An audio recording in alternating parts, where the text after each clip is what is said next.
mag-trace ka ng barya gamit ang papel at lapis? 3. Marami ka bang pinabilib sa paper trick na to noon? Wow, magic! Number 4. Flames Hope ang nagdidikta sa love life ng tao. Minsan nga, tripan ninyo yung mga teachers ang minamatch sa flames, di ba? 5. Tapos meron pa tayong ganito kapag gusto nating ipahula kung ilan ang magiging anak mo in the future. Number 6. Kwaderno at ballpen lang, may laruan ka na. Number 7.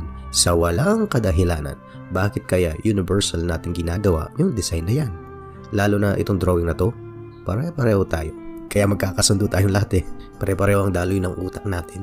Number 8. Sa larawan pa lang, naaamoy mo na ito. Nostalgic ang amoy. Yung Crayola pala ng rich kid mong classmate, heto. Jag ng rich kid mong kaklase. At ang pet niyang Tamagotchi. Number 9. Baka ito pa ang kauna-unahang mong magic trick ng grade 1 ka pa. Number 10. Nag-imbento pa tayo ng secret code or alphabet na lumaganap. Kaya, yun ang secret tuloy. Number 11. 12. Sa pagsusulat ng noisy, merong politika rin yan, di ba? Kapag friend mo ang natoka sa blackboard, alam mong protektado ka. 13. Yung ballpen mo na pinagtripan mong pagsabay-sabaying ilabas. 14. Pinanggigilan mo ang lapis o kaya tong takip ng ballpen. 15. Laging ganito ang itsura ng likuran ng notebook mo at ganito ka gumawa ng Valentine's card. 16. Yung mga pangit mong kaklase ng elementary, ang gaganda ngayon. Pero yung crush na crush mo noon, no comment ka na ngayon.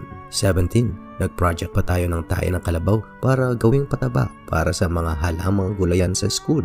Ang sisipag pa nga natin noon mag-garden, di ba? 18. Gumawa ka rin ba ng ganito nung nauso noon ang mga digicam? 19. Kapag buo ang papel at walang gunting, walang problema yan sa mga bata noon. Medyo yaki nga lang pero mapamaraan naman. Di kasi tayo pabebe eh. Number 20. Bago kayo umuwi, kailangan magdilig muna kayo ng halaman sa hapon. 21. Pampapogi. Pampaganda. Number 22. Pati nga yung glue, di ba? Pinagtripan mo rin noon na kunwari ahas ka. Well, ahas ka naman talaga. Joke lang. Number 23.